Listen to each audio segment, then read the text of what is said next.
PM কিষানের টাকা পেতে এবার কিন্তু আরও কড়া নির্দেশ দিল সরকারের তরফ থেকে। কি বলেছে দেখুন, এবারে এই আপডেটগুলো না করলে কিন্তু পিএম কিষানের টাকা আর পাবেন না।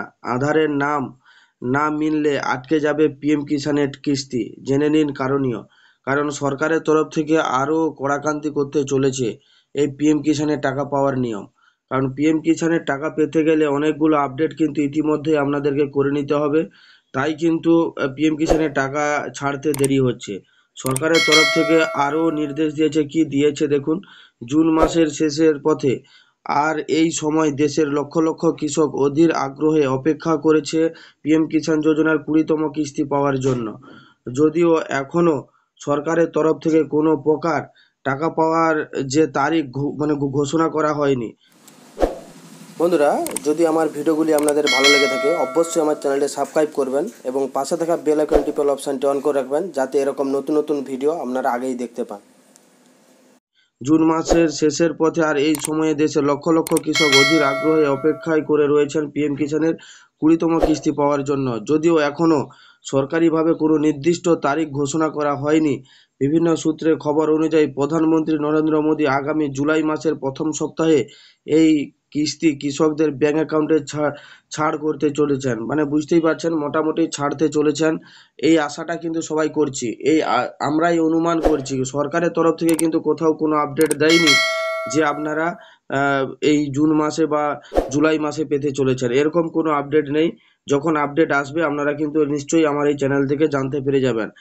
পিএম কিষাণের যে আপডেটটা, সেটা মানে এই কিস্তির টাকাটা কবে পেতে চলেছেন দেখুন। এপ্রিল থেকে জুলাই, আগস্ট, সেপ্টেম্বর, মানে April, June, July, August, September.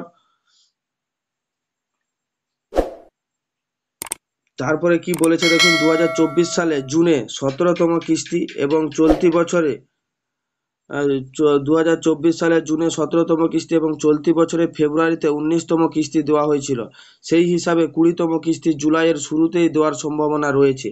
মানে বুঝতেই পারছেন, জুলাইয়ের শুরুতেই কিন্তু এই কিস্তিটা প্রায় পাওয়ার সম্ভাবনা কিন্তু অনেকটা বেশি রয়েছে। কিস্তি পেতে নাম ও আধার মেলার বাধ্যতামূলক, সরকারের তরফ থেকে এটা কিন্তু একদম জারি করে দিয়েছে। কিস্তি পেতে গেলে আধারের সাথে যে নামটা আপনার রয়েছে সেটা যেন পিএম কিষাণের সাথে একই থাকে।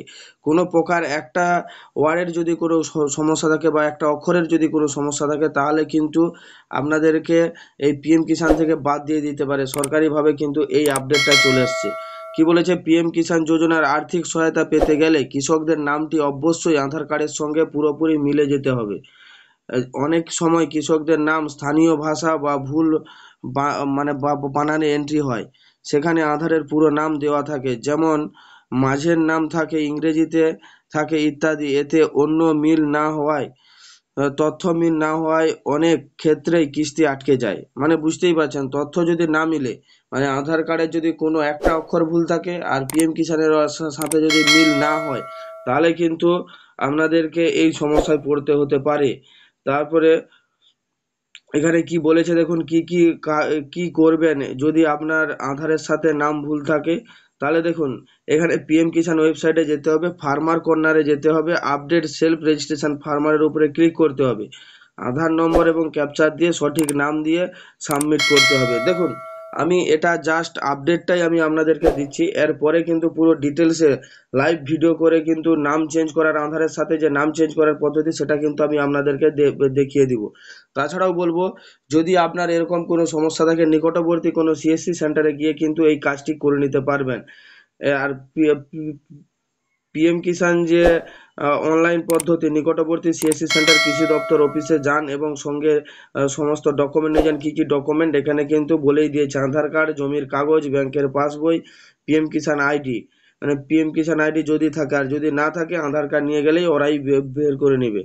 তারপরে কি বলেছে দেখুন, পিএম কিষাণ কিস্তির স্ট্যাটাস কিভাবে চেক করবেন।